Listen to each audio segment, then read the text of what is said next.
हाँ, good morning students. जो first कुछ क्वेश्चन है इसमें आपको C2H4 को सक्सीनिक एनहाइड्राइड में कन्वर्ट करना है। चार ऑप्शंस है, कौन कौन से करेक्ट है।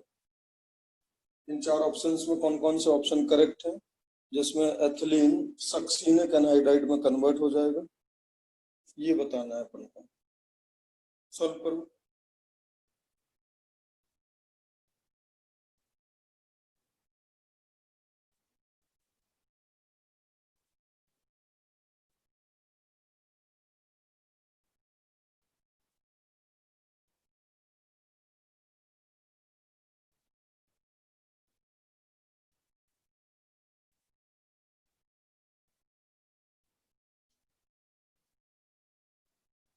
जो फर्स्ट ऑप्शन है उसमें Cl2 वाटर डाला, फिर KCN, फिर acidic hydrolysis along with boiling, और फिर हीट। इसमें सिर्फ इतना ही डिफरेंस है, ये तीनों स्टेप लगभग सेम ही है, सिर्फ Br2CCl4 कर दिया। यहाँ भी Cl2H2 होता है, यहाँ पे हेलोजन वाटर में था, यहाँ हेलोजन CCl4 में, और यहाँ पे साइनोजन है CN whole twice in chloroform H plus H2O boil and heat, और this is Cl2 and CCl4, फिर मैग्नीशियम ड्राई ईथर CO2, फिर H plus H2।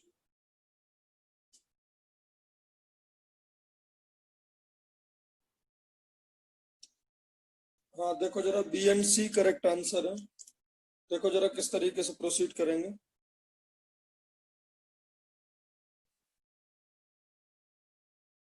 यहाँ देखो, आपके पास क्या है, एथिलीन। एथिलीन में क्या डालना है, Cl2H2, तो आपको मालूम है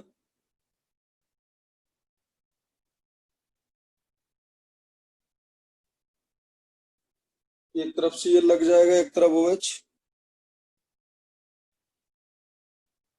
क्लियर है।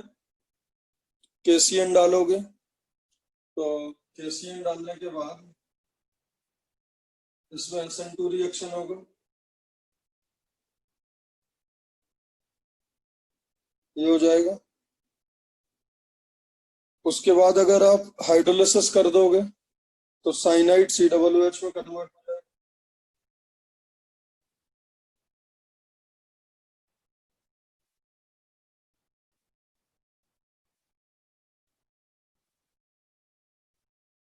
ठीक है।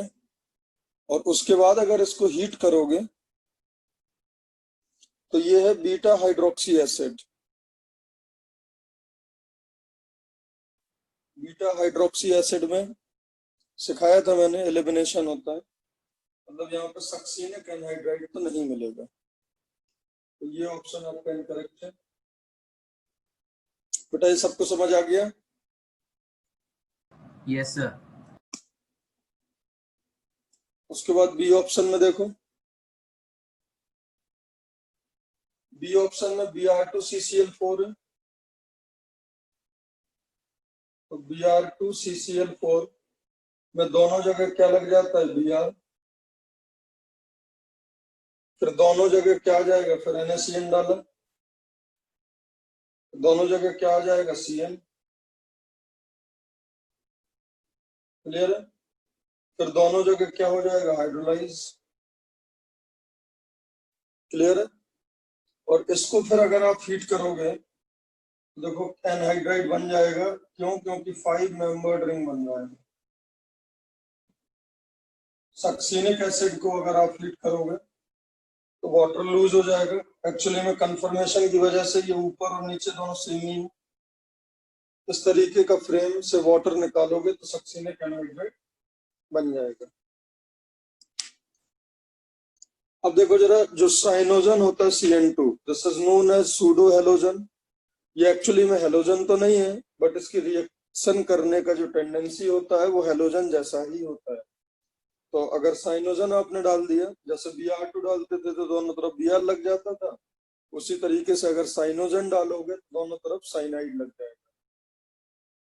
तो अगर यहाँ पे मैंने साइनोजन डाला, और इनर्ट सॉल्वेंट है ये भी, क्लोरोफॉर्म भी इनर्ट होता है, तो दोनों में क्या आ गया CN, फिर दोनों का क्या हो जाएगा हाइड्रोलिसिस,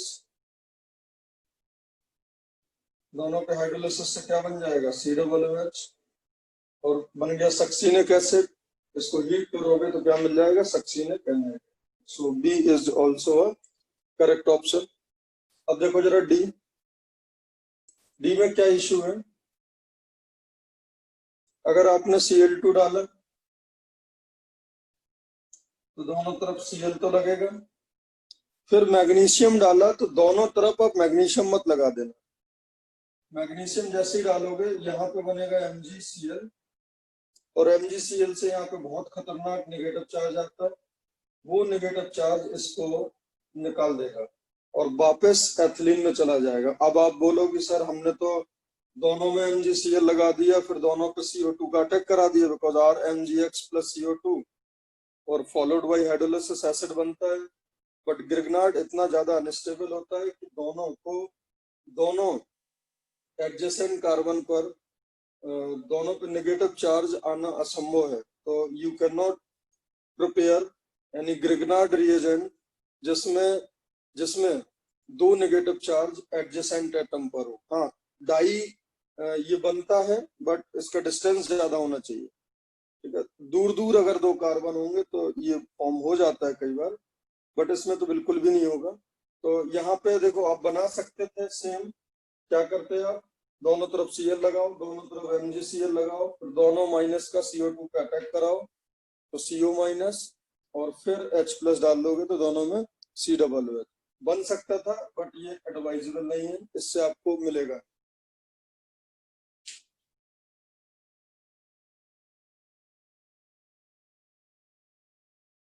तो इसका आंसर क्या आ जाएगा बी एंड सी। किसी को बेटा कोई डाउट हो तो पूछो, कोई डाउट है इसमें?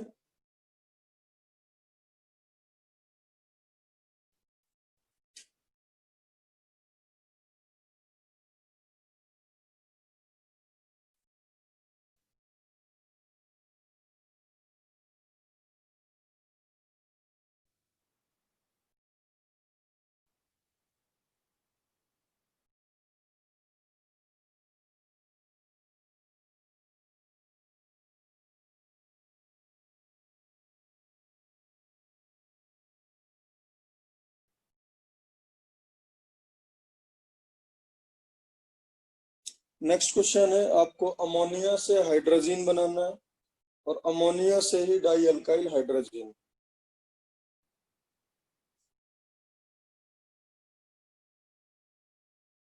किस तरीके से बनाओगे?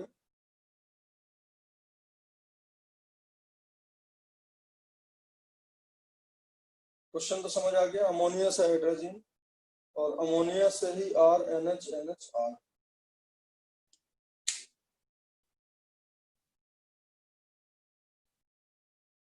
हाँ देखो बेटा सुनो, सुनो जरा इसमें ध्यान से, जो हाइड्रोजन होता है वो रॉकेट फ्यूल होता है, आप नॉर्मल ऐसे वैसे मेथड से बनाओगे तो हो सकता है आग वगैरह लग जाए, ठीक है। तो इसके जो मेथड है, एक होता है फिक्स प्रोसेस है जिसको बोलते हैं रॉसिंग प्रोसेस, ठीक है। तो देखो जरा इसमें क्या करते हैं हम लोग, सबसे पहले मैं ये बनाऊंगा, ध्यान से देखो जरा यहाँ,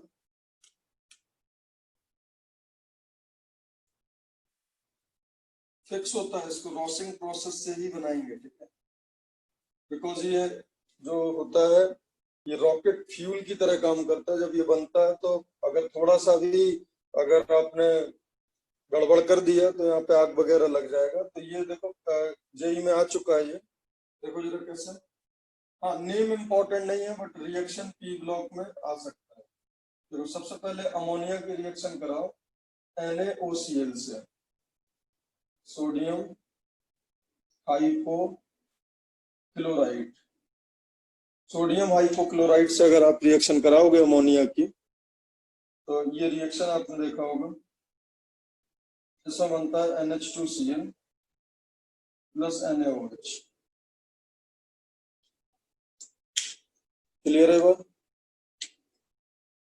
उसके बाद जो NH2Cl है उसकी रिएक्शन आप अमोनिया से ही कराओ तो क्या बनेगा NH2 NH2 प्लस HCl। लेकिन माहौल कैसा है अमोनिया का और निकल क्या रहा है एसिड। ये एसिड बेस रिएक्शन करके यहाँ क्या बन जाएगा NH4Cl। अब जरा आप ध्यान से देखना, ध्यान से देखना, ये जेई में क्वेश्चन क्या आया था, ध्यान से सुनो कि अमोनिया में अगर अमोनिया एक्सेस में है और NaOCl से उसका अगर रिएक्शन कराया तो फाइनली कौन कौन से प्रोडक्ट ऑब्जर्व हो जाएंगे। देखो अपना काम तो हो गया, जो अमोनिया से हाइड्रोजन बनना था वो तो स्टैंडर्ड मेथड है, बहुत इंपॉर्टेंट है। डायरेक्ट जेई में क्या आ सकता है कि अमोनिया का रिएक्शन NaOCl से कराने पर कौन कौन से प्रोडक्ट बनते हैं। बेटा यहाँ एक प्रोडक्ट देखो NaOH बना, एक प्रोडक्ट क्या बचा NH2 और एक क्या बना NH4Cl। अगर अमोनिया एक्सेस में है, अगर अमोनिया एक्सेस में है और NaOCl के साथ आपने रिएक्शन कराया तो ये दो स्टेप में रिएक्शन होता है और इस तरीके से हाइड्रोजन बन जाता है। बेटा इसमें कोई तकलीफ हो किसी को तो बताओ। मतलब ये बात याद रखना कि यहाँ पे NH2Cl में जब अमोनिया अटैक करता है तो NH2 बनता है। चूंकि अमोनिया एक्सेस में होता है इसलिए HCl आइसोलेट नहीं होगा, अमोनिया और HCl एसिड बेस रिएक्शन करके NH4Cl बनाएंगे। So the final product will B hydrogen NH4Cl and ammonia के सॉल्यूशन में NaOH तो निकल सकता है। तो ये आपके तीन मल्टीपल चॉइस में थे ये, और इस तरीके का जेई में क्वेश्चन आ चुका है। बेटा ये बात समझ गए सब लोग। बहुत प्यारा रिएक्शन है, इसको रॉसिंग प्रोसेस बोलते हैं। नेम जरूरी नहीं है बट रिएक्शन बहुत इंपॉर्टेंट है। किसी को कोई तकलीफ इसमें? सर हाँ HCl से NaOH ज्यादा रिएक्ट करेगा या अमोनिया? ठीक है, तो अमोनिया एक्सेस में है ना, बिकॉज NH2Cl तो निकलता रहेगा। हाँ एक्चुअली सर, में क्या लेकिन होगा मैंने या रेशो का किया होगा तो हमें NaOH प्रोडक्ट नहीं लिखना पड़ेगा। NaOH बेटा प्रोडक्ट है ना, तो वो हमेशा कम ही होगा, समझ रहे हाँ सर। हैं। NaOH कम ही होगा बिकॉज NaCl लिमिटेड है ना। Yes sir. ये प्रोडक्ट बनते हैं NaOH।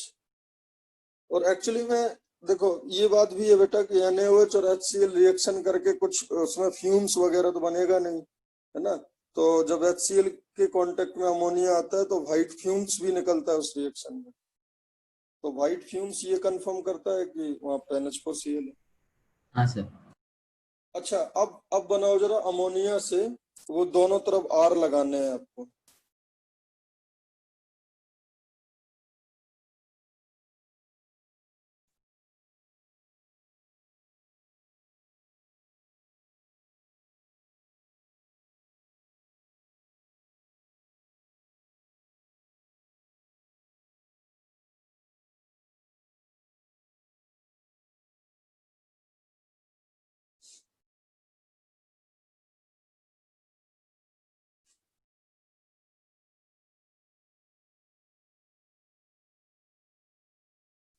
इसी रॉसिंग प्रोसेस से ही बनाना।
ये जो रेसिंग प्रोसेस होता है बेटा रेसिंग, RASCHIG, रेसिंग प्रोसेस।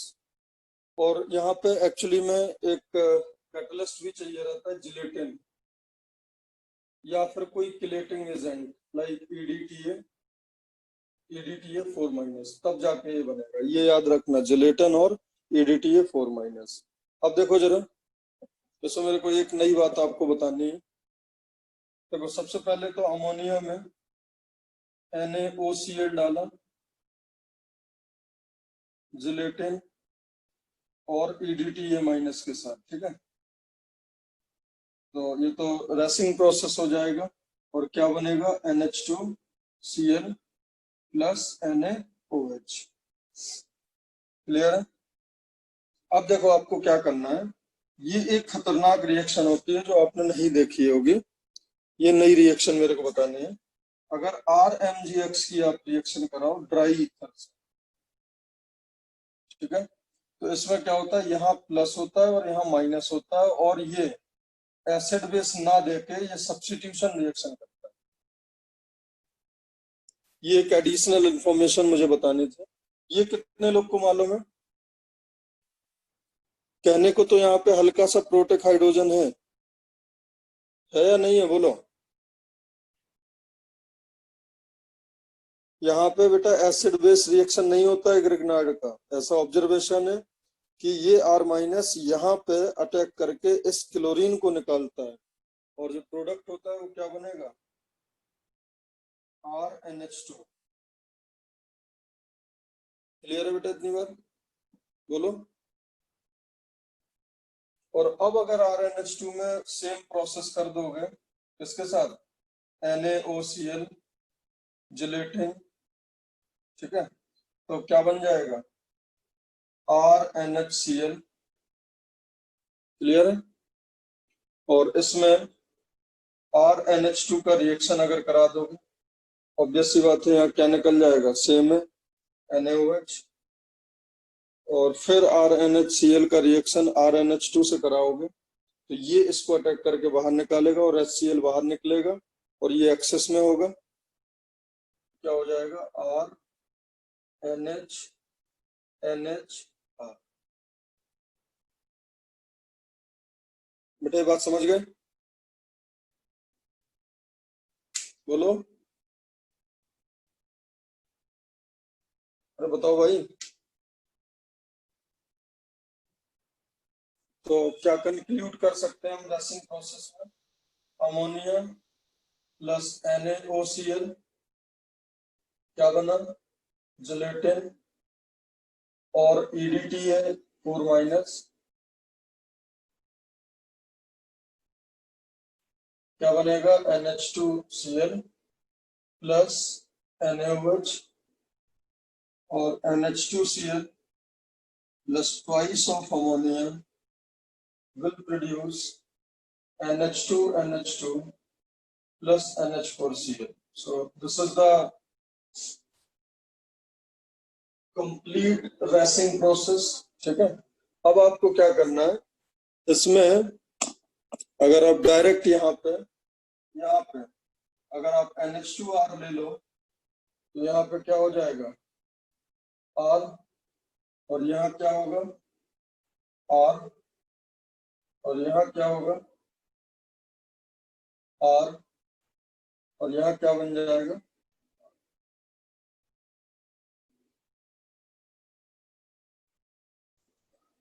बोलो बेटा समझ आ गया। और यहाँ पर भी क्या हो जाएगा, क्लियर है? बताओ बेटा कोई डाउट इसमें किसी को? नहीं सर, समझो। बहुत इंपॉर्टेंट है। और हाइड्रोजन वगैरह बेटा इतने खतरनाक कंपाउंड होते हैं, हाइपरगोलिक कंपाउंड होते हैं, जिनमें क्या होता है, आग वगैरह लग जाता है, तो इनका बहुत प्रिकॉशनरी तरीका होता है बनाने का। आप ऐसे रैंडम कैसे भी मत बना देना, बिकॉज जब तक स्टैंडर्ड बुक्स में नहीं दिया जाएगा आप नहीं, ये कोई ऑर्गेनिक की रिएक्शन नहीं है कि अपन सोच के कुछ भी करके फिर बना दें, हो सकता है वो खतरनाक हो जाए। तो मैं ये नहीं कह रहा हूँ कि इसके अलावा कोई नहीं बना सकता है, ठीक है, हो सकता है इसके मेथड हो, बट ये मेथड आपको पता होना चाहिए।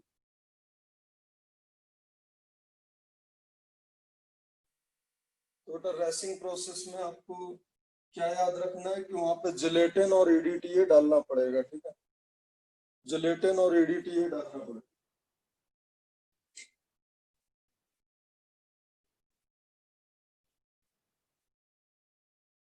अच्छा, वो जो आपका सोडियम हाइपोक्लोराइट होता है, जो हम लोग फर्श वगैरह साफ करने के लिए जो लिक्विड यूज करते हैं ना, जो फर्श वगैरह साफ करने के लिए, ठीक है, वो उसमें NaOCl होता है, उसको अमोनिया के साथ अगर मिलाओगे तो हाइड्रोजन नहीं बनता है।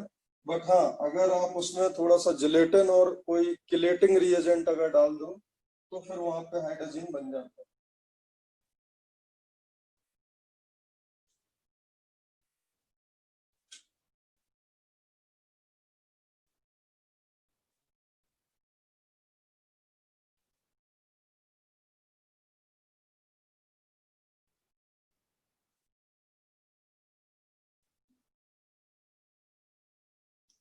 नेक्स्ट क्वेश्चन है,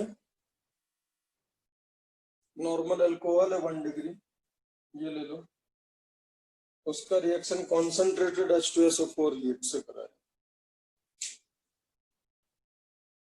बताओ क्या बनेगा इसमें।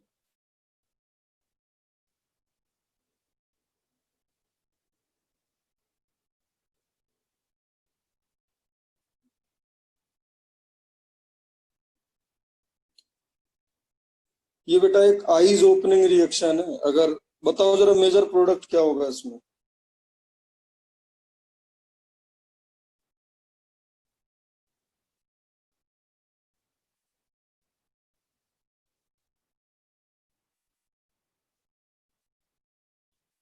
बहुत कॉमन है, और मतलब क्या है कि अभी लोगों ने नोटिस नहीं करा क्योंकि जेई में नहीं आया, अदरवाइज देखो अल्कोहल विद कॉन्सेंट्रेटेड H2SO4, मतलब everything is in JEE syllabus because concentrated H2SO4 है और अल्कोहल है।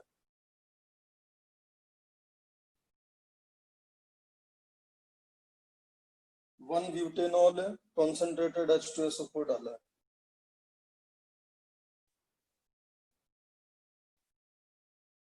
ट्राई कर रहे हो, मैं बताऊं।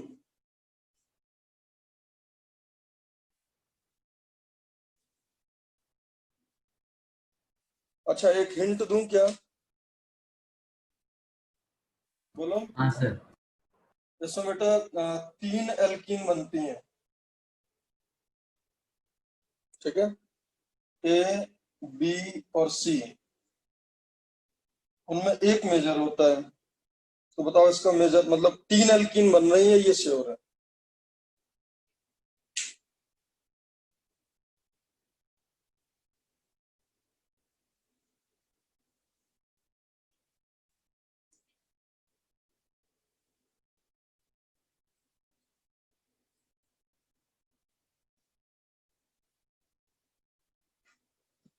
चल देखो जरा, मैं बताता हूँ।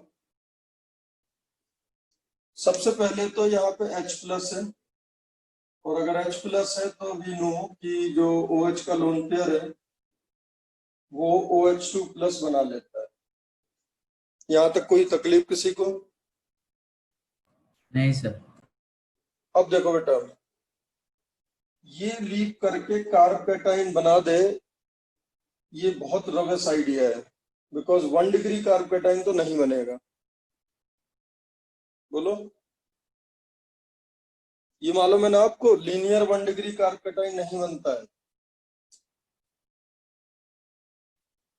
बोलो। गलती से ये मत करा देना यहाँ कार्बेटाइन बना दो आप। E1 और SN1 रिएक्शन में लीनियर 1 डिग्री कभी नहीं बनाते हो। दिस विल बी 1 डिग्री कार्बेटाइन, और अगर वो लीनियर है मतलब उसके अगले 2 कार्बन में सिर्फ कोई ब्रांचिंग नहीं है। हाँ, अगर यहाँ ब्रांचिंग आ जाती, यहाँ ब्रांचिंग आ जाती तब तो ठीक है, 2 कार्बन तक ब्रांचिंग आ जाए तब तो ठीक है, आप बना सकते हो कार्बेटाइन। बट अगर पूरा लीनियर है और 5-6 कार्बन के बाद या 4 कार्बन 3 कार्बन के बाद ब्रांचिंग है, तो ये कार्बेटाइन में इतनी एनर्जी नहीं होती है कि इसको निकाल पाए, और ये स्ट्रॉन्ग बॉन्ड, बिकॉज आपको ये मालूम होगा 1 डिग्री कार्बन के साथ जो लिविंग ग्रुप का बॉन्ड होता है वो बहुत स्ट्रॉन्ग होता है, 2 डिग्री 3 डिग्री का रिलेटिवली कमजोर होता है। ये तो यहाँ करना ही मत। तो यहाँ पे you can not proceed via even mechanism, ये बात बोलो, समझ आ गई? हाँ सर। ठीक है। तो अब क्या होगा, जो HSO4 माइनस है वो बेस की तरह तो काम कर ही सकता है, एक माइल्ड बेस की तरह। ठीक है, तो अब उसके पास कोई ऑप्शन ही नहीं है, उसको ये बीटा हाइड्रोजन ही उठाना पड़ेगा और इस हाइड्रोजन को पिकअप करके वो एक एल्कीन बनाएगा, और वो एल्कीन होगा आपका ब्यूटीन 1। और अगर आपसे पूछा जाए कि इसका जो फर्स्ट स्टेप है वो मैकेनिज्म कौन सा होगा, E1 या E2, बोलो। So this mechanism is E2। ऐसा क्यों? क्योंकि इसका कार्पेटाइन कहीं आइसोलेट नहीं हुआ। अब देखो जरा इसमें स्टोरी क्या स्टार्ट होती है। ये जो ब्यूटीन है ये एसिडिक मीडियम में आइसोमराइज हो जाता है, because we are having H plus, concentrated H2SO4 है, तो H प्लस का तो कमी है नहीं। अब ये क्या करता है, इलेक्ट्रोफिलिक एडिशन। ये कौन सा रिएक्शन करेगा, इलेक्ट्रोफिलिक एडिशन। और जब ये इलेक्ट्रोफिलिक एडिशन करेगा तो बेटा कहाँ पे प्लस जाएगा, ऑब्वियस सी बात है यहाँ पर, बोलो। अरे बताओ भाई। हाँ सर। उसके बाद अभी भी मार्केट में HSO4 माइनस तो है ही, और अगर HSO4 माइनस है अभी मार्केट में और आपने हीट तो करा ही है, तो अब इसके पास कितने टाइप के हाइड्रोजन्स हैं, बीटा 1 और 2। तो यहां से निकलेगा, है ना, प्लस किनारे से भी निकल सकता है, ये भी निकल सकता है, ये भी निकल सकता है। और ये रिएक्शन जो जो इवन अब ये जो रिएक्शन है ये HSO4 निकालेगा, ये तो बेटा कार्पेटाइन बन गया ना, तो अब हाइड्रोजन दोनों तरफ से निकालेगा, तो यहाँ पे आपको ट्रांस भी मिलेगा और यहाँ पे सिस भी मिलेगा। ये बात समझ आ रही है? Yes sir. अरे now this reaction is non stereo selective ना, बिकॉज कार्पेटाइन बन गया, हाइड्रोजन दोनों तरफ से निकलेगा। तो यस देखो फाइनली ये जो इनिशियली बना था 1 ब्यूटीन, वो तो फाइनली भी बन रहा है 1 ब्यूटीन, मतलब ये दोनों तो सेम है। So this product plus extra these two product. और अच्छी बात पता क्या है, अच्छी बात क्या है, इसमें इस रिएक्शन में जो मेजर प्रोडक्ट होगा, देखो वो इवन और इलेक्ट्रोफिलिक एडिशन के हिसाब से ही हुआ है, in fact not electrophilic addition, just H plus के साथ न्यूक्लियोफिलिक अटैक हो गया। तो इसमें जो मेजर प्रोडक्ट होता है वो ये होता है। सिस और ट्रांस में कौन ज्यादा स्टेबल होता है, तो अगर आपका स्टेबिलिटी देखा जाए या परसेंटेज यील्ड देखा जाए तो इसका 1, इसका 2 और इसका 3। बहुत प्यारा रिएक्शन है। मैं बता रहा हूँ अब जेई में ये कैसे आएगा। जेई में ये क्वेश्चन आएगा कि इसमें कॉन्सेंट्रेटेड H2SO4 डाला और 3 एल्कीन बने, एक ये और एक ये, ठीक है, ये 3 एल्कीन बने और ये मेजर है और ये माइनर है और ये माइनर है, ठीक है। अब वो पूछेगा कि इसमें जो होने वाला एलिमिनेशन है, इससे इसके कन्वर्जन में इस रिएजेंट की प्रेजेंस में होने वाला जो एलिमिनेशन है वो E1 है, E2 है या E1CB है, E1, E2 और E1CB। बताओ क्या होगा। मैं बता रहा हूँ इसमें जो बहुत अच्छे बच्चे हैं ना वो भी इस गेम में फंस जाएंगे, और वो क्या टिक करके आएंगे, E1, जबकि करेक्ट आंसर क्या होगा बेटा, E2। ये बात समझ आई क्या? हाँ सर। बहुत प्यारा क्वेश्चन है ये। अच्छा नोट कर लिया ना आप लोग ने?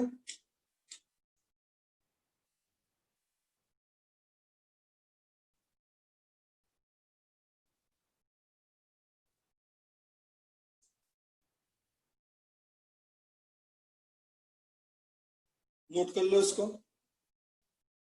Yes sir.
इसमें बनाओ जरा, क्या क्या बनेगा।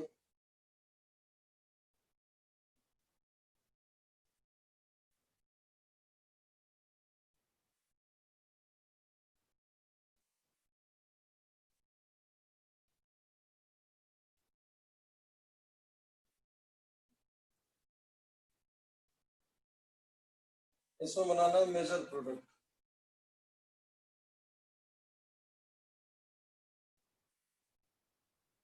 या ऑल पॉसिबल। देखो ये तो कंफर्म है ना बेटा, कॉन्सेंट्रेटेड H2SO4 ऑक्सी एसिड है, अल्कोहल के साथ सब्स्टिट्यूशन तो करेगा नहीं, so will give only elimination product. तो फाइनली एल्कीन बनेंगे, कौन कौन से एल्कीन बनेंगे और कौन सा मेजर होगा, और जो उसमें इन्वॉल्व एलिमिनेशन है उसका मैकेनिज्म क्या होगा।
बेटा ये तो हो गया होगा। देखो जरा सुनो, हाँ sir. 1 degree alcohol having beta hydrogen, अगर 1 डिग्री अल्कोहल है और उसमें बीटा हाइड्रोजन है तो वो प्रेफर करेगा E2 मैकेनिज्म। ठीक है, तो अब देखो ये 1 डिग्री है और बीटा हाइड्रोजन है, तो आप क्या करो, ये एलिमिनेशन करा दो। क्लियर है बेटा इतनी बात, बोलो। और ये जो प्रोडक्ट बना है ये किस मैकेनिज्म से बना है, E2। लेकिन अभी भी माहौल क्या है, एसिडिक, तो ये क्या करेगा, यहाँ प्लस, और अब ये रीअरेंज होगा, और जब ये रीअरेंज होगा तो ये कुछ ऐसा दिखेगा। तो यस और नो, बोलो भाई। ठीक है ना। हाँ सर। उसके बाद HSO4 माइनस है और हीट है, HSO4 माइनस और हीट, इससे क्या बन जाएगा, इससे तो वही प्रोडक्ट बना, और इससे क्या बनेगा, एक ये, यस और नो, और एक ये। Yes sir.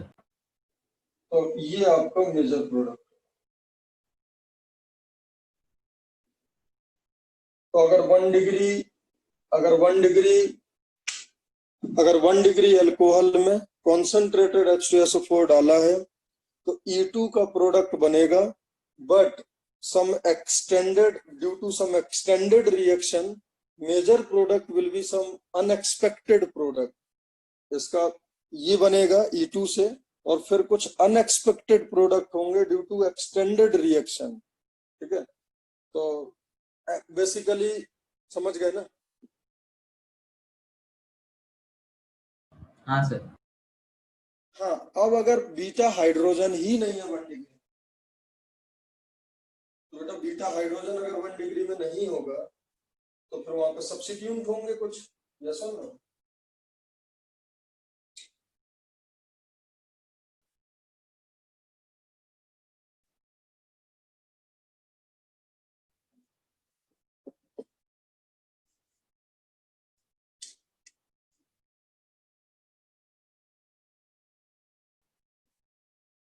ये अभी भी 1 डिग्री है।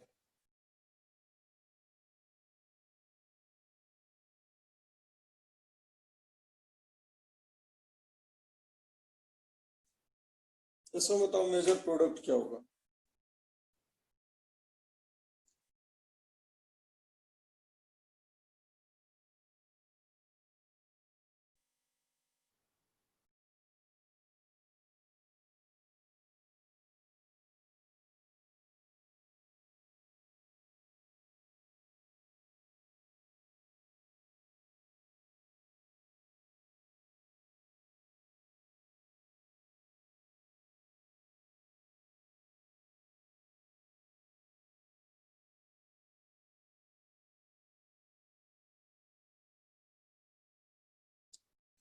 चलो बेटा एक स्टेटमेंट लिख लो, एक स्टेटमेंट नोट करो जरा। 1 degree alcohols, 1 degree alcohols containing beta hydrogen, 1 degree alcohols containing beta hydrogen undergo E2 elimination, undergo E2 elimination in presence of acid catalyst, in presence of acid catalyst, bracket में लिखो concentrated H2SO4 or concentrated H3PO4 on heating, bracket close. Next line से लिखो however unexpected product are formed, however unexpected products are formed in greater amounts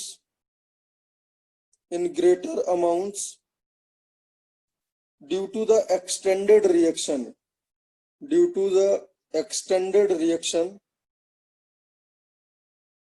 initially formed alkene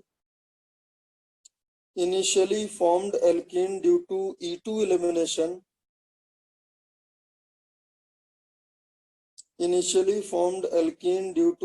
elimination, undergoes electrophilic addition with acid catalyst, results in the formation of a carbocation from which different products are formed.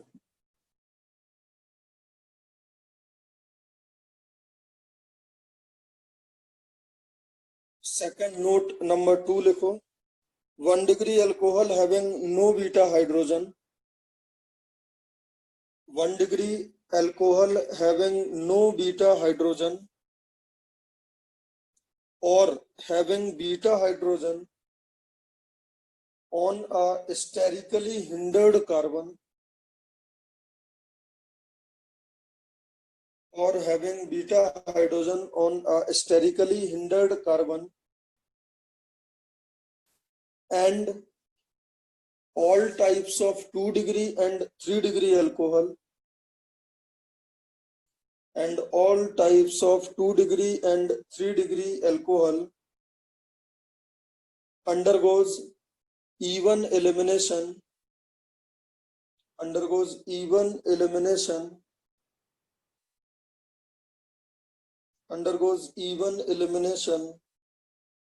in presence of acid catalyst.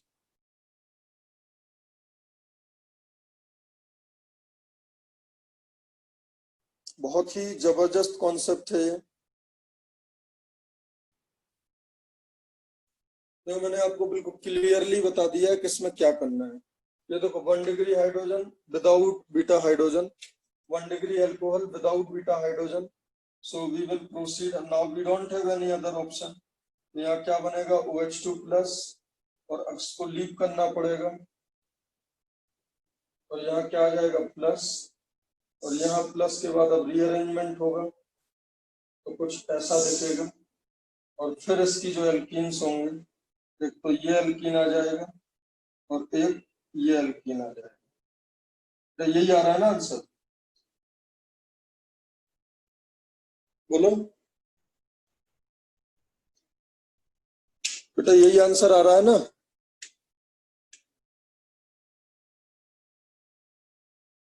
हाँ sir. का major product होगा और ये minor. Clear है बेटा इतनी बात? तो 1 degree alcohol without beta hydrogen. एक और देखो,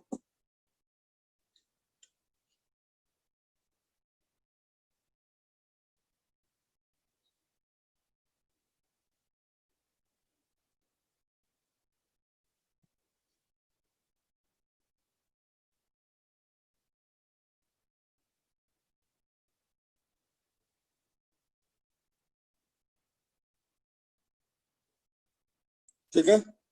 अब देखो बेटा, this is also 1 degree alcohol, but now beta hydrogen is at sterically crowded, because देखो पूरा एक साइक्लिक रिंग है। तो ये क्या है, 1 डिग्री अल्कोहल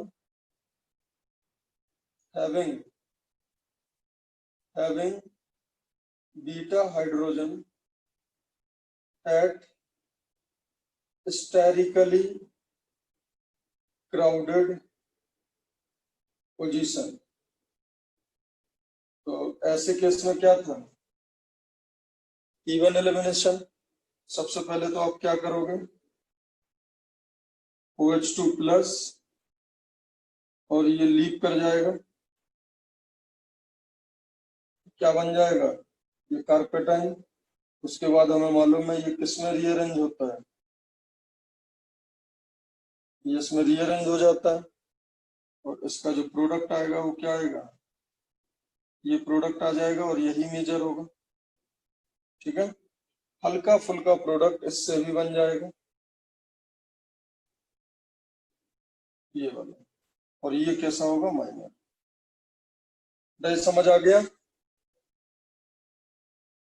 और अगर इसमें थोड़ा बहुत E2 भी होगा, थोड़ा बहुत अगर E2 भी होगा, ठीक है, तब भी यही प्रोडक्ट आएगा। और वैसे भी इसमें तो E2 का प्रोडक्ट, E2 प्रोडक्ट क्या होना है, माइनर। क्यों? क्योंकि इसमें मैं क्लियरली बोल चुका हूं, जो मैकेनिज्म होनी है वो कौन सी होनी है, इवन। थोड़ा बहुत E2 होगा। तो बेटा अल्कोहल का एसिड कैटलिस्ट के साथ रिएक्शन कर लोगे, बोलो बोलो बेटा, हाँ कोई सर। तकलीफ इसमें? नेक्स्ट, ये क्वेश्चन है, ये डबल बॉन्ड, ये डबल बॉन्ड, ये डबल बॉन्ड और 2 मिथाइल H प्लस हीट करा, बनाओ मेजर प्रोडक्ट क्या होगा।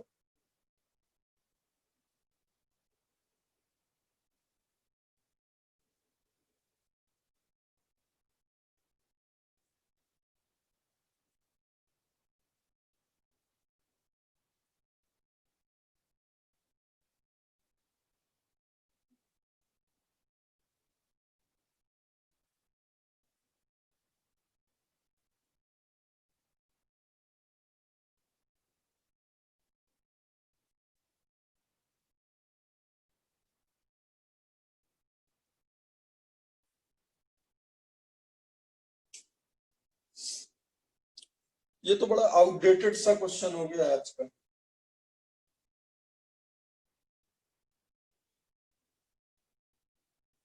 अच्छा आदित्य, ये बताओ, इस पाई बॉन्ड पर H प्लस का अटैक होगा या इस पर, मतलब पाई बॉन्ड A और pi bond B, because A and this A dash तो सेम ही है, ये दोनों पाई बॉन्ड तो सेम ही है। यहाँ अटैक होगा या यहाँ अटैक होगा, ए शायद, A पर। वो ज्यादा इलेक्ट्रॉन रिच। अगर ये इलेक्ट्रॉन रिच है तो क्या होगा, आगे क्या होगा, सी प्लस फॉर्म होगा। प्लस यहाँ आएगा या यहाँ आएगा, नीचे नहीं,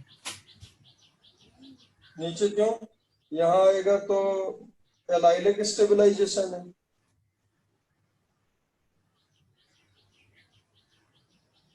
देखो बेटा सुनो, इसमें ये बेटा कोई भी कर लेगा, मतलब इस लेवल पे अपन पहुंच गए ना कि मेजर प्रोडक्ट आएगा तो यही, ठीक है।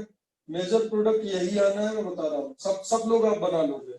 आई एम 100% श्योर, अगर मेजर प्रोडक्ट पूछा जाए आप सब लोग जेई में यही टिक करके आओ। But I want mechanism of this conversion, इसका मैकेनिज्म क्या होगा ये सोचो जरा। प्रोडक्ट तो यही बनना है, इसमें कोई डाउट नहीं है, ये आजकल फैशन में भी है। 3 पाई बॉन्ड दिख रहे हैं, उनको बेंजीन में तो जाना ही है, ठीक है। तो बनेगा तो यही, बट इसका मैकेनिज्म क्या है ये लिख के बताओ।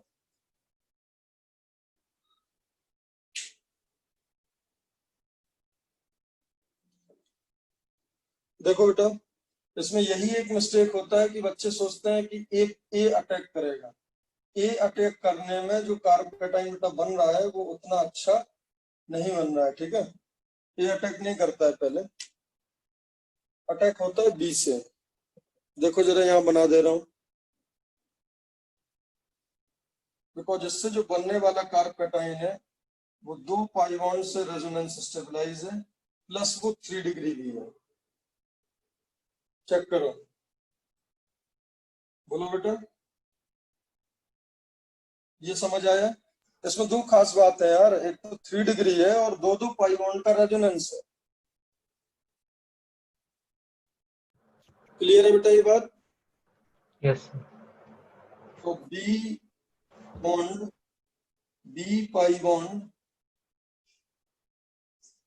will attack first।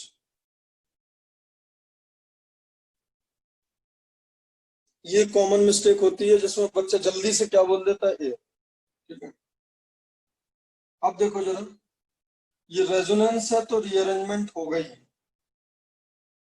और अब देखना ये एक ऐसा रीअरेंजमेंट हो रहा है बेटा जो नॉर्मली हजम होना नहीं चाहिए हम लोग को। देखो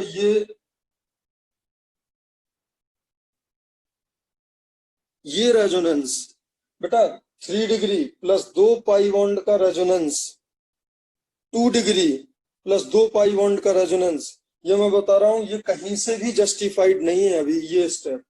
हाउ यू कैन जस्टिफाइड कि दिस स्टेप इज एक्सोथर्मिक।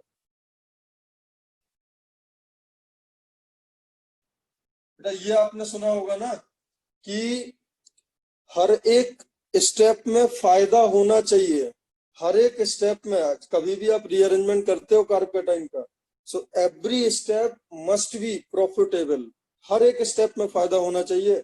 और आप यहाँ का इस स्टेप का प्रॉफिट और इस स्टेप का exothermic nature you can not predict until unless तुम्हारे पास सारे डेटा हो, ठीक है। तो देखो अब ये दोनों हो सकते हैं, ये भी हो सकता because it is 3 degree. But यहाँ प्रॉब्लम क्या है इस 3 डिग्री में, इस 3 डिग्री में बेटा प्रॉब्लम है कि क्रॉस कॉन्जुगेशन है, और इसमें क्या है एक्सटेंडेड कॉन्जुगेशन। क्लियर है? और ऐसा देखा गया, देखो ये बहुत सेंसिटिव केस है, बहुत सेंसिटिव केस है, और ये आगे प्रोसीड कर जाता है इसका मतलब ये प्रॉफिटेबल होगा, और अगर ये आगे प्रोसीड कर गया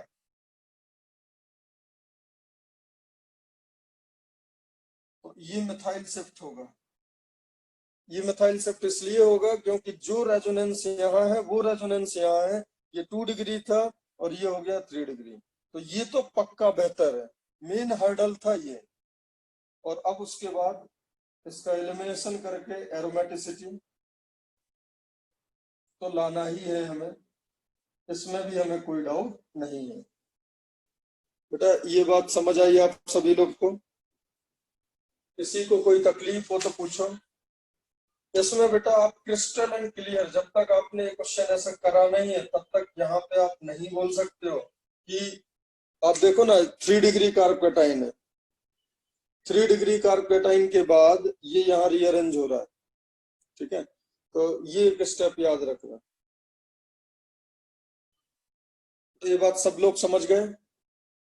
हाँ सर। अब देखो एक बहुत ही बेहतरीन कॉन्सेप्ट आपको बताऊं।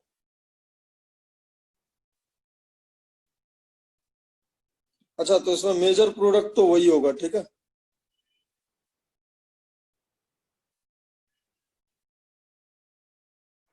सर अच्छा, नेक्स्ट क्वेश्चन बेटा ये है CH3 CH2 CH double bond CH CH CH3 और यहाँ Cl और यहाँ पे E2 का रिएजेंट डाला है। ये जो रिएजेंट है वो किसका है? E2 रिएक्शन का। आपको बताना है कि कौन कौन से एल्कीन बनेंगे और कौन सा मेजर होगा।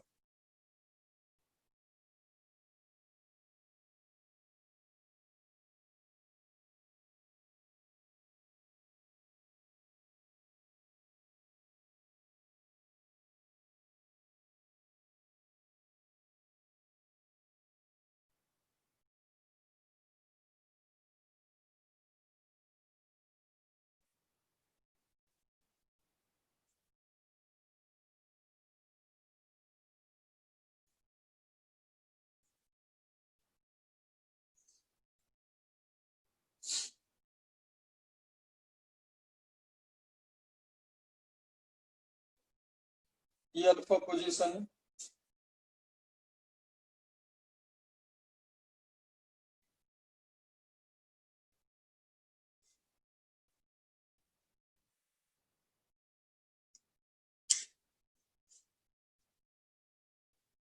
देखो बेटा, इसमें बताओगे मेजर प्रोडक्ट कौन सा आएगा?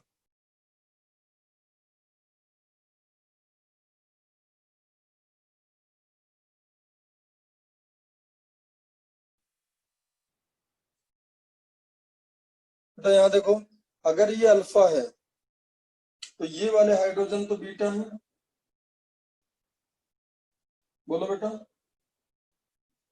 यहाँ पे कोई तकलीफ आपको? ये वाले हाइड्रोजन बीटा हो जाएंगे। उसके बाद देखो, ये हाइड्रोजन भी बीटा होंगे,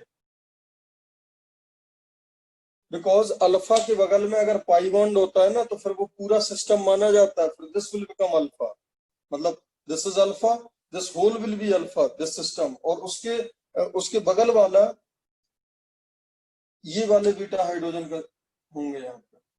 देखो क्यों मैं इनको बीटा हाइड्रोजन बोल रहा हूँ, देखो जरा ध्यान से। देखो now we have two option. ये अगर उसने पिकअप करा, ये हाइड्रोजन अगर पिकअप करा तो ये बॉन्ड ऐसे जाएगा। बोलो, अगर मैंने बीटा 1 हाइड्रोजन को पिकअप करा तो कुछ ऐसा होगा।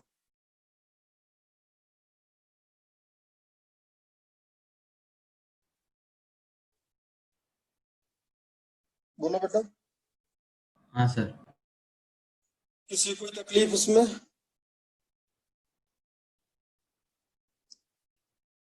और ये जो मैकेनिज्म कहलाएगा वो किसका प्रोडक्ट होगा?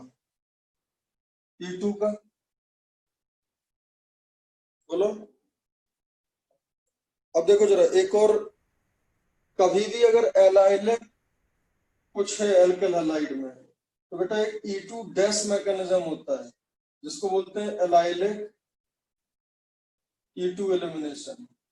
मतलब है बेसिकली E2 ही, बट देखो इस तरीके से E2 अगर होने लगे, ये बेस इस हाइड्रोजन को पिकअप करे, ये बॉन्ड यहां जाए, ये बॉन्ड यहां जाए और ये निकले। बेटा समझ गए?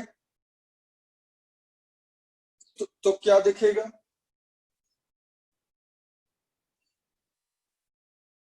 यहाँ पाई बॉन्ड और यहाँ पाई बॉन्ड। बोलो बेटा, हाँ सर। ये वाला इसको पिकअप करा एलाइलिक वाले को, है ना, और ये बॉन्ड यहाँ आ जाएगा, ये बॉन्ड यहाँ, और इसको निकाल दिया। ये जो कहलाएगा, ये बीटा 1H था, ये बीटा 2H को पिकअप करके बना है। And this mechanism is E2 dash, मतलब allylic E2। Sir allylic E2 को हम E1 से भी नहीं बोल सकते क्या, या फुल नेगेटिव चार्ज नहीं फॉर्म हो रहा वहां पे? बेटा मैंने क्या बोला था कल आपको कि अगर नेगेटिव चार्ज तब फॉर्म होगा जब क्या हो, दूसरी तरफ ऑक्सीजन पर रेजोनेंस हो। अच्छा, बिकॉज इसमें ऐसा कुछ खास एक्स्ट्रा नेगेटिव चार्ज की स्टेबिलिटी तो नहीं है ना, जस्ट एक पाई बॉन्ड ही तो है। ओके अब सुनो, अब क्वेश्चन ये है, ये तो बच्चे बना लेते हैं कि sir there are 2 types of beta hydrogen, this will be removed, अगर ऐसा हुआ तो ये बनेगा, और अगर ये रिमूव करा तो ये बना। Now the interesting point is which will be the major product.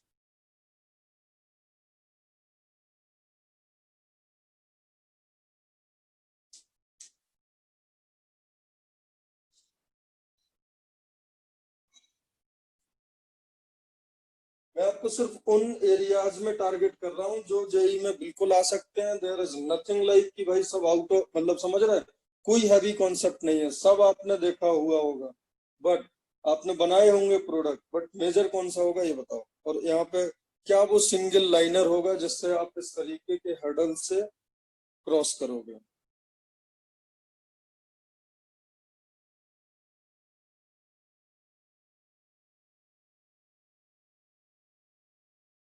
सुनो बेटा, एक मैं बहुत स्ट्रॉन्ग स्टेटमेंट दे रहा हूं, आप कहीं भी चेक कर लेना इसको, आप जरूर देखना, आपके पास नोट्स होंगे। देखो SN1 dash, SN2 dash, E1 dash, E2 dash, कोई भी एलाइलिक रिएक्शन हो, कोई भी एलाइलिक रिएक्शन हो, द प्रिफर्ड पोजीशन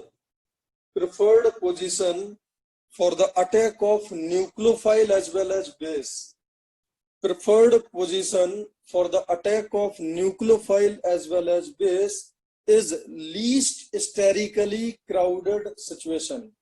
देखो बेटा ध्यान से, अब बताओ इसमें कोई भी रिएक्शन हो, देखो इसमें SN1 हो, SN2 हो, E1 हो, E2 हो, अगर वो एलाइलिक है तो अगर आपको ये चूज करना हो कि भाई ये न्यूक्लियोफाइल कहाँ अटैक करेगा या ये बेस कहाँ अटैक करेगा, यहाँ पे गेम वही तो है, एक यहाँ पे बेस यहाँ अटैक कर रहा है और एक बेस यहाँ अटैक कर रहा है, बेटा ये सुन लो। तो हमेशा याद रखना, मेजर प्रोडक्ट आएगा आपको लीस्ट स्टेरिकली क्राउडेड सिचुएशन पे अटैक करने से या उसका बीटा हाइड्रोजन निकालने से। बहुत ही जबरदस्त बात है। तो बताओ यहाँ पे लीस्ट स्टेरिकली क्राउडेड कौन सा हाइड्रोजन था? दो गिवन सिचुएशन में ये आपका लीस्ट स्टेरिकली क्राउडेड पोजीशन है। बिकॉज समझो, अब आप बोलोगे सर ये क्या मजाक चल रहा है, E2 रिएक्शन है, E2 रिएक्शन में जो प्रोडक्ट बना था वो उसकी तो स्टेबिलिटी प्रोडक्ट की ही स्टेबिलिटी की वजह से था बेटा, यस और नो? बोलो हाँ बताओ भाई। अब यहाँ पे ऐसा कैसे कर रहे हो आप ये पूछ सकते हो। बेटा देखो, पाई बॉन्ड की स्टेबिलिटी तब मैटर करता था जब वहां पे एक भी पाई बॉन्ड नहीं थे। बेटा ये आप कहीं से भी निकालो, डाई इन तो इसको वैसे ही बनना है। आप वहां पे नॉर्मल E2 में आप क्राउडेड वाली सिचुएशन से आप क्यों निकाल रहे थे? क्योंकि आपके दिमाग में कहीं ना कहीं ये था कि भाई अगर मैं क्राउडेड वाला हाइड्रोजन उठाऊंगा तो आपका सब्स्टिट्यूटेड एल्कीन बनेगा, and substituted alkene versus non substituted में अल्फाएट ज्यादा होंगे। यही थॉट था बेटा। तो वहां पे जो हमारा क्यूरियोसिटी था या जो वहां पे हम चाह रहे थे कि भाई प्रोडक्ट ज्यादा बने, और प्रोडक्ट का एक्सेलरेशन तभी होगा जब आपका प्रोडक्ट स्टेबल होगा। यहाँ पे तो बेटा हमें ये दिमाग में टेंशन ही नहीं है, हमें मालूम है मैं कहीं से भी निकाल दूं, प्रोडक्ट तो मेरा वैसे ही ज्यादा स्टेबल बनना है। क्यों? क्योंकि दोनों डाई इन बन रहे हैं, और अगर दोनों डाई इन फ्रेम है और वो भी कॉन्जुगेटेड, तो बेटा ये सब तो छोटी मोटी बातें हैं जो अल्फा एच सब्स्टिट्यूशन। तो फिर मैं बताओ मोर क्राउडेड से मैं खुद क्यों जाऊंगा? अगर मेरे को ये मैटर ही नहीं करता है कि स्टेबिलिटी मेरा पाई बॉन्ड स्टेबल है या नहीं है, मैटर ही नहीं कर रहा है। क्यों? क्योंकि हम तो ऑलरेडी स्टेबलाइज्ड है। बोलो बेटा। क्योंकि आप समझो ना, कहीं से भी आप निकालो डाईन तो वो है ही, डाईन है तो उसको दोनों तरफ से रेजोनेंस का स्टेबलाइजेशन मिल रहा है, और जब दोनों तरफ से रेजोनेंस का स्टेबलाइजेशन मिल रहा है तो आप फिर क्यों क्राउडेड सिचुएशन में आप जाके निकालोगे? आप थोड़ी सी उस स्टेबिलिटी के लिए तो फिर वहां पे कोलिजन फैक्टर भी तो आपके कम होंगे, बट नॉर्मल केस में वही मेजर था।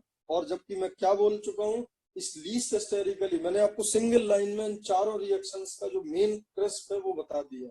आप कभी भी एलाइलिक पे जाओ, आपको हमेशा बेटा दो साइड्स दिखेंगे, उस साइड पे आप अटैक कर देना जो हिस्टेरिकली लीस्ट क्राउडेड, वो आपका आंसर आ जाएगा। तो यहाँ पे बताओ बेटा, ये लीस्ट हिस्टेरिकली क्राउडेड है, ये आपका मेजर होगा और ये माइनर होगा। तो ये बताओ कितने लोग को समझ आ गया? बहुत ही सुंदर बात है। थोड़ा सा मतलब आपको लगेगा कंट्रोवर्शियल है, कहीं कोई कंट्रोवर्सी नहीं है। चलो मैं एक आपको एग्जांपल देता हूँ, समझना। एक एग्जांपल और देता हूँ, उसके बाद फिर प्रणव तुम डाउट पूछना, ठीक है? मैं एक एग्जांपल और दे रहा हूँ बेटा। अगर मान लो हम लोग के पास, हम लोग एक एवरेज इंसान है इन सेंस ऑफ मनी, ठीक है, और हमें एक कार खरीदनी है, तो हम सारी चीजें देखेंगे। हम ऐसा थोड़ी है कि मतलब हम सीधे जाके ऑडी ले आएंगे Q7। हम ये देखेंगे, हम लोग ये भी कंपेयर करेंगे कि भाई देखो ऑडी में क्या पॉजिटिव्स हैं, लेकिन उसका कॉस्ट भी ज्यादा है, फिर अपना बजट भी देखना है। हम सारी चीजें सीखेंगे, सोचेंगे। बट अगर कोई अंबानी है, वो पैसे का तो नहीं सोचेगा, वो सिर्फ फैसिलिटीज का सोचेगा, ठीक है? तो सेम बात यहाँ पे है, जब ऑलरेडी वो स्टेबलाइज्ड है, समझना, ये ऑलरेडी दोनों प्रोडक्ट ही आपके बहुत ज्यादा स्टेबलाइज्ड है। जब इन दोनों के पास ही बहुत ज्यादा स्टेबलाइज्ड सिचुएशन का प्रोडक्ट बनना है, तो फिर छोटी मोटी स्टेबिलिटी के लिए वो मोर क्राउडेड पे क्यों जाएगा? ये तो कोई मतलब ही नहीं है ना। यहाँ पे बेटा पहले क्या था, लीस्ट क्राउडेड की पोटेंशियल एनर्जी ये थी, मोर क्राउडेड की पोटेंशियल एनर्जी ये थी, and this difference is very huge. In this case the difference is very less. आप चेक करो, बहुत ज्यादा अंतर नहीं है, बिकॉज इसका जो मेन स्टेबलाइजिंग फैक्टर है वो तो डाईइन है। बेटा बात समझ आ रही क्या? हाँ सर। ये हाँ बात सर। बिल्कुल क्लियर है, ठीक है? अभी मैं आपको एक और इसी में एक क्वेश्चन और मैं करा रहा हूँ, उसके बाद जो थर्ड क्वेश्चन कराऊंगा, मतलब इसके बाद फर्स्ट और फिर जो सेकंड कराऊंगा, उसमें आपको और क्लैरिटी आएगी, ठीक है? ये क्वेश्चन का प्रोडक्ट बनाओ जरा।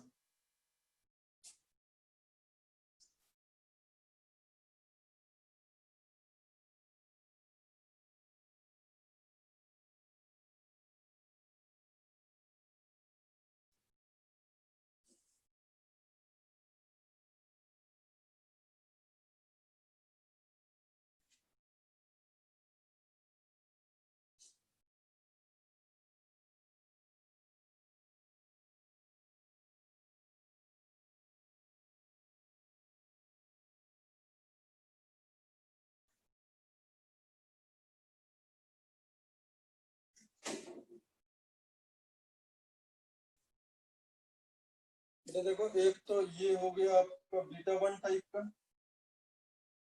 बोलो। This is alpha, this is beta one.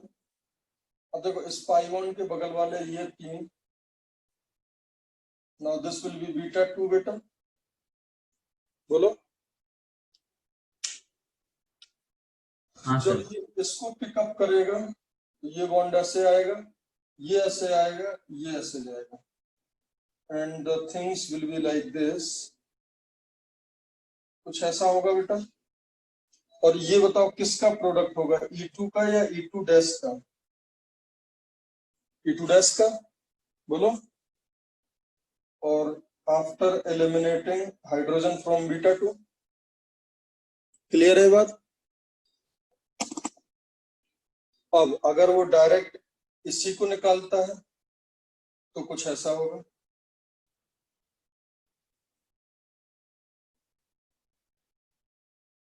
बोलो बेटा। Now this will be normal E2 and beta one से हाइड्रोजन एलिमिनेट हुए, क्लियर है? बोलो। अब बताओ, प्रोडक्ट की स्टेबिलिटी कंपेरेबल है because both are di, then major product will be according to, now this one is least sterically crowded.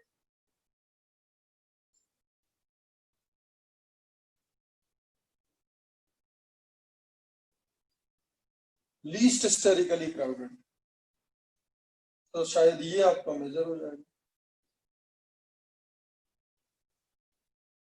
यही होगा ना।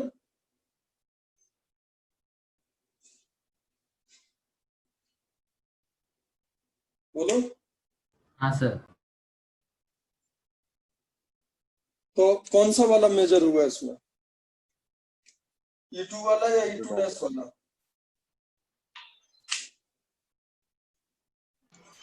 E2 dash. और पिछले वाले में कौन सा था? E2 वाला। तो ये बेटा, ये आप दिमाग में हमेशा सेट करना कि अगर कोई अल्किल हैलाइड, अल्कोहल या कुछ भी है जिसमें SN1 dash, SN2, E1, E2 सब हो रहा है, देन लीस्ट हिस्टेरिकली क्राउडेड पर अटैक करना ही अपना मेजर प्रोडक्ट अपन को दे।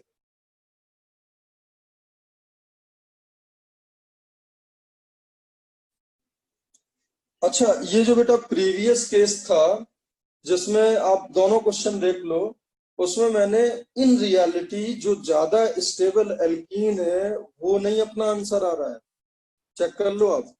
इन रियलिटी जो कम स्टेबल प्रोडक्ट है वो आपका मेजर, एक्चुअली में दैट वाज द केस जहां पे केसीपी फेवरेबल होने लगा था। ठीक है बेटा, देख पा रहे हैं, ये भले ही स्टेबिलिटी में हल्का सा डिफरेंस है, और केसीपी तभी तो फेवरेबल होता है, केसीपी तभी फेवरेबल होता है जब उनकी एनर्जी में हल्का सा डिफरेंस हो। तो आप ये देख पा रहे हैं पिछले दो क्वेश्चन थे जो, उनमें जो आपका मेजर प्रोडक्ट आ रहा है उसमें रेजो तो इक्वल है, but alpha H minor product में ज्यादा आ रहे हैं। ये बात समझ पा रहे हो आप? बोलो, अरे बोलो भाई, आवाज नहीं आ रही है क्या? सर हाँ सर, समझ गया। बेटा इन दोनों में ये वर्सेस ये, this is more stable, this is more stable. अरे इसके पास रेजो है ना, प्लस 6 अल्फा एच है ना, इसके पास ये रेजो है प्लस 2 अल्फा एच, तो वो हाँ केस था जहां पे केसीपी आपका, इन रियलिटी तो ये ज्यादा स्टेबल है ना।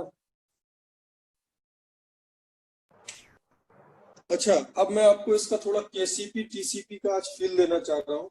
देखो एक क्वेश्चन है आपसे,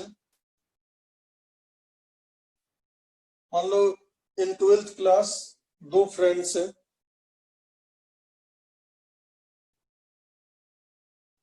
इन 12th क्लास दो फ्रेंड्स हैं ए और बी। ठीक है, समझना ध्यान से, ये 12th में है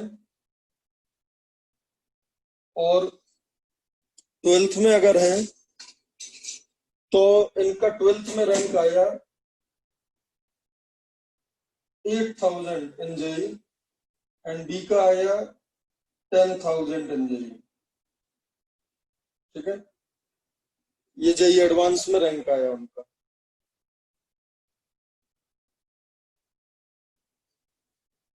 ठीक है, ये 12th का रिजल्ट है, और मैं फ्यूचर प्रिडिक्ट कर सकता हूँ। मतलब आप अगर ड्रॉप लेते हो और एक साल और प्रिपरेशन करते हो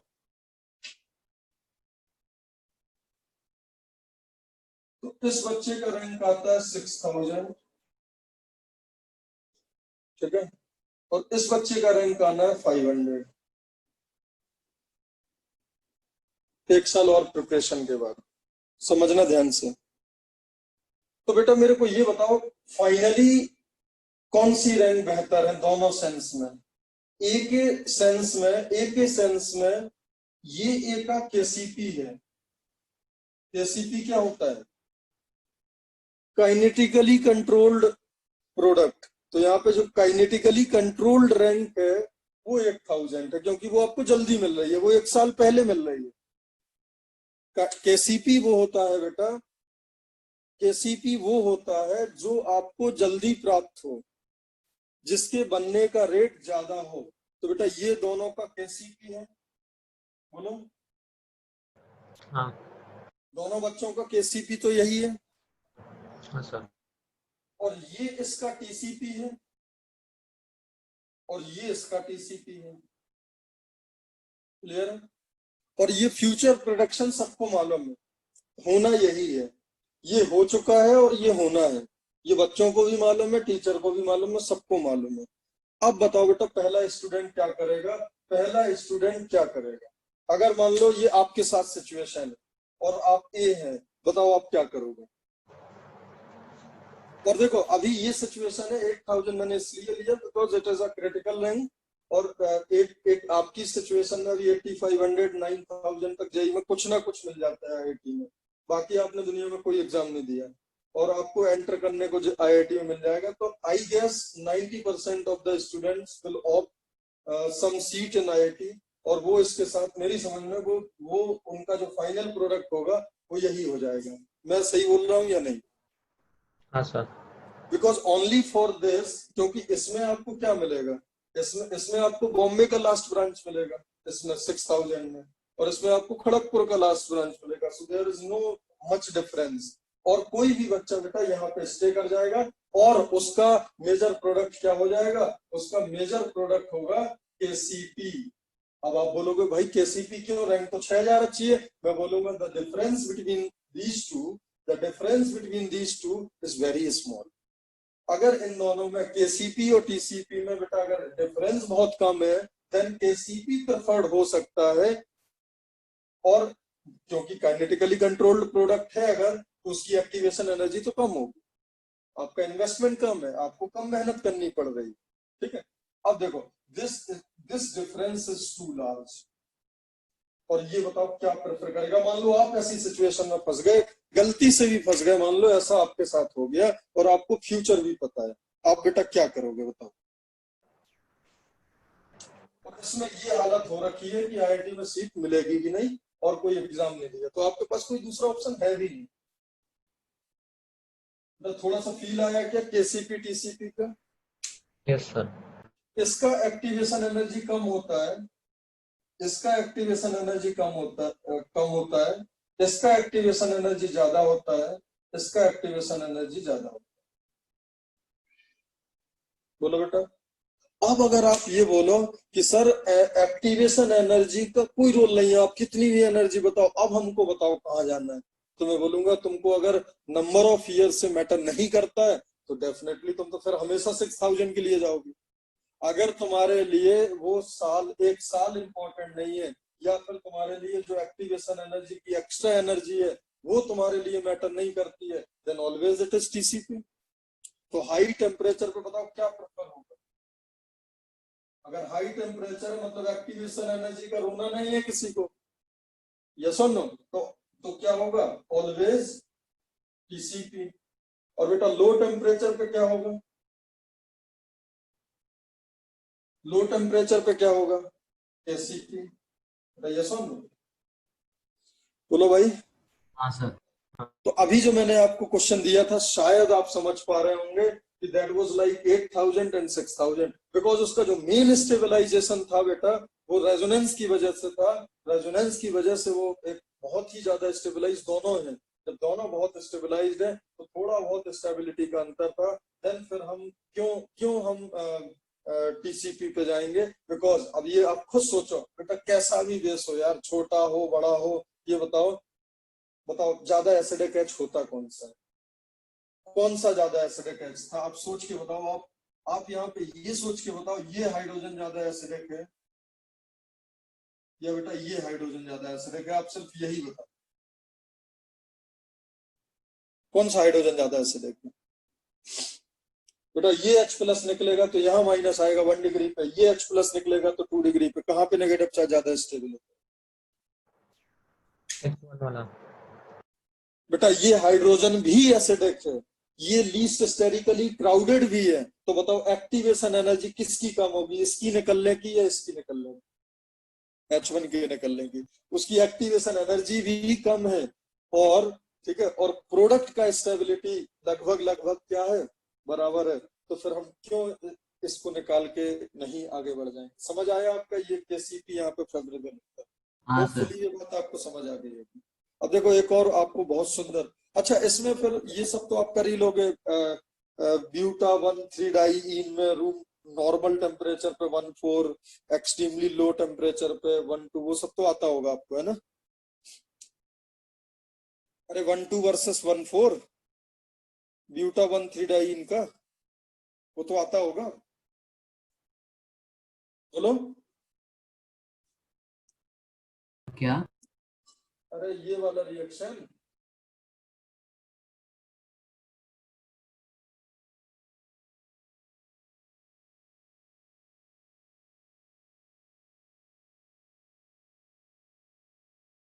हाँ सर। इसमें Yes. 1,4 होता है, इसमें 1,2 होता है। हाँ सर। क्लियर है ना?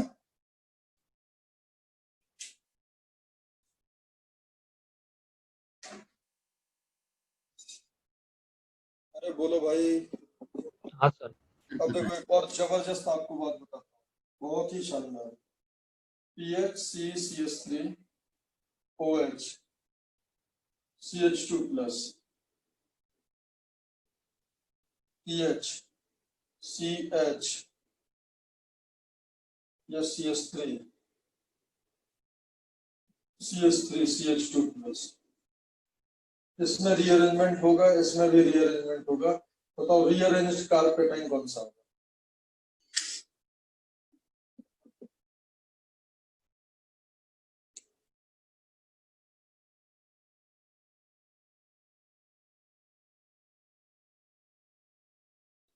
What will be the rearranged carpetine in both equation?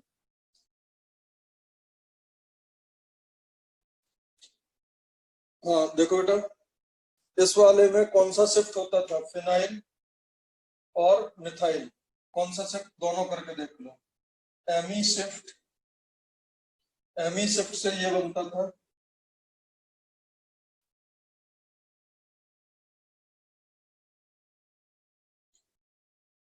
बेटा, यही होगा। और फिनाइल शिफ्ट से क्या होता था?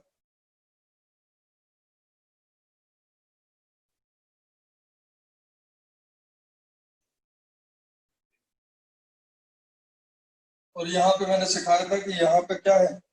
5 alpha H plus resonance of this 5 bond, और यहाँ पे क्या है? सिर्फ 8 अल्फा एच। ठीक है, तो कौन सा स्टेबिलिटी ज्यादा है? यहाँ पे बेटा अपन ने ये सोचा नहीं था कि किसको कितना दर्द हो रहा है शिफ्ट होने में, अपन ने ये नहीं सोचा। अपन ने यहाँ पे क्या देखा? अपना जो मेन फैक्टर है वो था अपना रैंक। क्यों? क्योंकि यहाँ पे देखो बहुत डिफरेंस है प्रोडक्ट्स में। ये पीएच है, ये रेजो स्टेबलाइज्ड है, और ये सिर्फ हाइपर कॉन्जुगेटेड स्टेबलाइज्ड है। तो जब आपके प्रोडक्ट की स्टेबिलिटी में ह्यूज डिफरेंस हो, then we will see only the stability of product. तो इसमें अपन ये कर चुके हैं SN1 रिएक्शन में।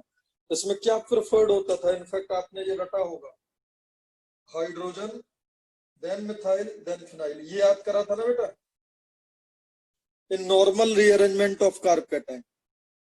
बोलो, बताओ भाई।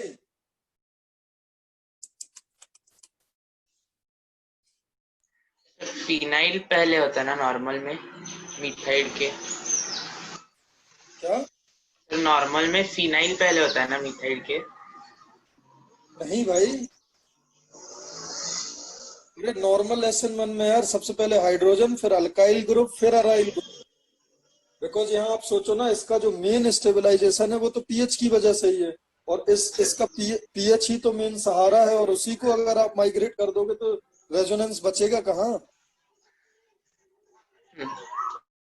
बोलो। हाँ सर। अब देखो यहाँ पे नाउ वी हैव 2 ऑप्शन। अपन यहाँ लाना इसलिए चाह रहे हैं, अब मेन जो स्टेबलाइजिंग फैक्टर है वो कौन है? OH के सामने। बिकॉज OH के सामने जो पॉजिटिव आएगा ना, वो तो जबरदस्त तरीके से स्टेबलाइज होगा। तो अब आपका चाहे फिनाइल माइग्रेट कर जाए चाहे मिथाइल माइग्रेट कर जाए, उसका जो मेन स्टेबिलिटी कंट्रीब्यूटर है वो तो OH है। तो अब फिनाइल शिफ्ट करके और मिथाइल शिफ्ट करके, यार ऑब्वियस सी बात है मिथाइल शिफ्ट करके खराब बनेगा कार्पेटाइन, बट दोनों में अब जो डिफरेंस होगा आप देखो, अब आप दोनों शिफ्ट फिर कर दो,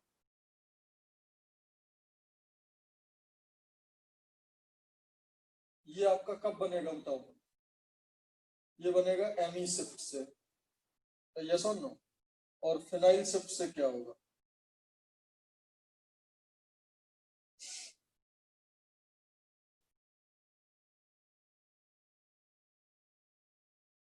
ये बनेगा। अब बताओ कौन ज्यादा स्टेबल है अभी भी कौन ज्यादा स्टेबल है? देखो ये लोन पेयर का resonance, lone pair reso plus 3 pi bond reso, उसके बाद 2 alpha H reso, 2 alpha H. बेटा यही है ना स्टेबलाइजेशन इसमें क्या है? Lone pair reso plus 5 alpha H. तो ऑब्वियस सी बात है यही ज्यादा स्टेबल है। बट जो इनका स्टेबिलिटी का जो क्राइटेरिया है या जो स्टेबिलिटी का डोमिनेटिंग फैक्टर है वो है OH, जो कि दोनों में कॉमन है। लोन पेयर के सामने अगर OH आ गया तो फिर किसी को कोई स्टेबलाइजेशन मैटर ही नहीं करता है। तो अब इस केस में बताओ बेटा इन दोनों की एनर्जी में क्या है, डिफरेंस ज्यादा है या कम? बोलो। कम है। This difference is very large and this difference is, मैं ये नहीं बोल रहा हूँ कि अनस्टेबल हो गया, मेरी बात समझो। मैं अभी भी बोल रहा हूँ यही स्टेबल है, मैं अभी भी बोल रहा हूँ यही TCP है, बट मैं ये बोल रहा हूँ कि इनका जो डिफरेंस है वो टू लार्ज नहीं है, वो बहुत सिग्निफिकेंट डिफरेंस है, बहुत ज्यादा डिफरेंस नहीं है। तो अब अगर इनका डिफरेंस बहुत ज्यादा नहीं है तो अब हम इनसे भी पूछेंगे कि भाई तुमको किस में? तो फिनाइल बोलेगा यार मैं तो इलेक्ट्रॉन लेके बैठा हुआ हूँ, मैं तो इतना ज्यादा माइग्रेटिंग एप्टीट्यूड रखता हूँ। फिर हम बोलेंगे ठीक है यार फिनाइल कर देते हैं, क्योंकि हमें यहाँ बहुत ज्यादा डिफरेंस नहीं पड़ रहा। तो ये क्या होगा बेटा TCP, ये क्या होगा KCP, और यहाँ पे भी आपने पिनाकोल रीअरेंजमेंट में देखा होगा KCP ही बनता है, और यहाँ पे ये क्या है TCP, और ये क्या है KCP, और यहाँ पे भी क्या होता है TCP। मोस्टली TCP ही होता है, but very few cases are there when the difference between KCP and TCP is too small and activation energy में यार जबरदस्त डिफरेंस होगा। आपको सोचो इलेक्ट्रॉन फिनाइल को देने, वहां पे फिनाइल का मतलब होता है बेंजीन, बेंजीन का मतलब होता है इलेक्ट्रॉन का गोला, मतलब वहां पे भरे पड़े हैं electron, that is highly electron rich species. उसको अगर माइग्रेट करने को बोलो और फिनाइल को माइग्रेट करने को बोलो तो बेटा फिनाइल मच मोर कंफर्टेबल होगा माइग्रेशन में, ठीक है। इसलिए फिनाइल का माइग्रेटिंग एप्टीट्यूड ज्यादा होता है, ये बात सही है, वो जाना चाहता है। अब आप यहाँ उसको भेज देते तो फिर आपका वही स्थिति हो जाता है, समझ रहे हैं? बहुत ज्यादा बेकार डिफरेंस है दोनों में, KCP और TCP में। इसलिए हम यहाँ पे TCP पे जाते हैं, हम यहाँ पे माइग्रेटिंग एप्टीट्यूड की बात ही नहीं करते, ठीक है। अच्छा सबसे अच्छा तो माइग्रेटिंग एप्टीट्यूड और काइनेटिकली और थर्मोडायनेमिकली हाइड्रोजन तो दोनों में सेम ही है, हाइड्रोजन तो हाईएस्ट होता है दोनों, ठीक है। तो होपफुली ये बात आपको समझ आई हो, the difference between KCP and TCP समझ आ गया। फील आना मांगता है वो आपको ऐसा हाइपोथेटिकल क्वेश्चन भी डिजाइन कर सकता है जब आपको कॉल लेना होगा कि यार क्या करा जाए, ठीक है। तो आपको दिखेगा कि जो यहाँ OH है दोनों मेन तो इसकी वजह से स्टेबिलिटी है, और बाकी सब तो माइनर कंट्रीब्यूटर होगा इसके सामने।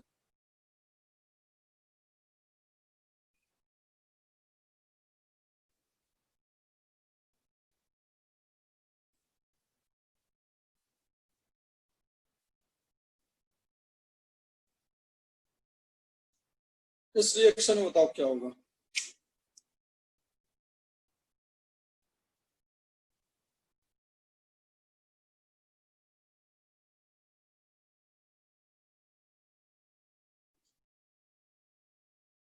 अच्छा देखो जरा, इसमें जो हाइड्रोजन होता है -2 में होता है ना शायद, चेक करो।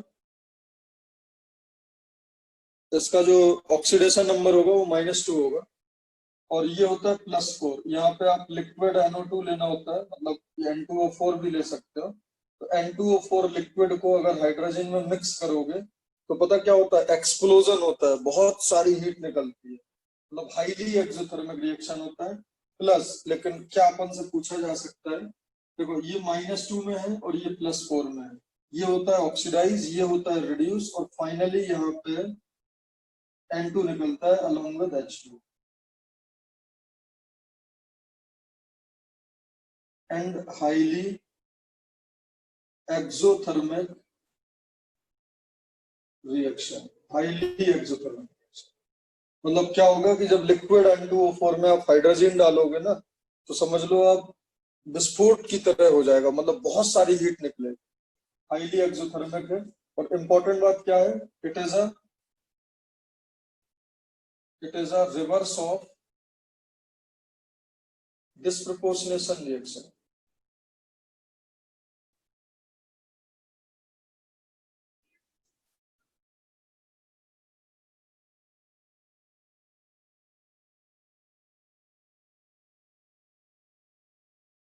It is a reverse of disproportionation reaction, इसी को कम प्रोपोर्शनेशन रिएक्शन भी बोलते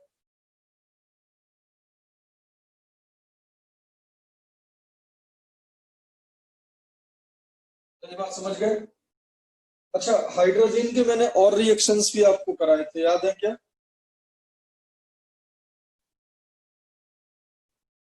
हाइड्रोजन का कोई एक रिएक्शन और बताओ।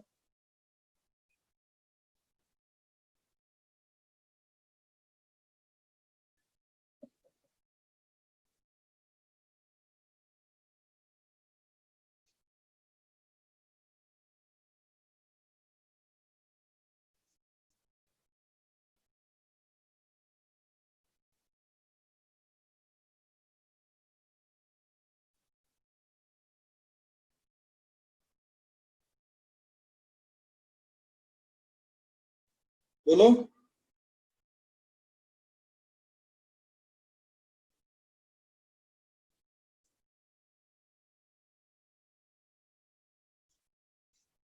उस दिन मैंने आपको I2O5 वाला रिएक्शन बताया था ना, ये था ना, I2O5 प्लस N2H4, क्या बना था इसमें?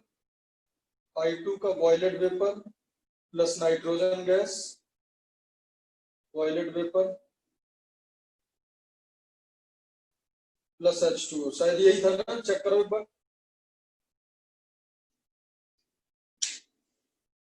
एक बार हाँ चेक सर, करो बेटा, हाँ सर यही है। है ना? तो ये याद रखना, ये भी काफी इंपॉर्टेंट रिएक्शन।